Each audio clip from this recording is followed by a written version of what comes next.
अस्सलाम वालेकुम viewers, welcome to name centre. आज का नाम है फ़हद। फ़हद नाम की इंग्लिश में स्पेलिंग FAHAD। फ़हद नाम का मतलब चीता है। फ़हद नाम का शुमार लड़कों के नामों में होता है।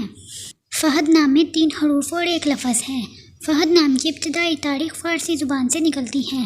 फ़हद नाम के अफराद के लिए खुशकिस्मत नंबर 8 माना जाता है। फ़हद नाम का बुर्ज कूस और सितारे का नाम मुश्तरी है। फ़हद नाम के अफराद के लिए बेहतरीन दिनों में जुमेरात और मंगल शामिल है, जबकि बेहतरीन रंगों में पीला, सब्ज़ और सुर्ख शामिल है। फ़हद नाम के अफराद के लिए बेहतरीन फूलों में चंबेली और सुर्ख गुलाब का फूल शामिल है, जबकि बेहतरीन पत्थरों में फिरोज़ी पत्थर शामिल है। खुशकिस्मती वाली धातों में हिस्सों के हिसाब से कांसी शामिल है। आपको वीडियो कैसी लगी कमेंट बॉक्स में ज़रूर बताएं और अपने नाम का मतलब जानने के लिए कमेंट बॉक्स में कमेंट करें। वीडियो को लाइक करें, शेयर करें और अगर आपने चैनल को सब्सक्राइब नहीं किया तो चैनल को सब्सक्राइब करें। तो फिर मिलते हैं किसी और वीडियो में, तब तक के लिए अल्लाह हाफिज़। Thanks for watching.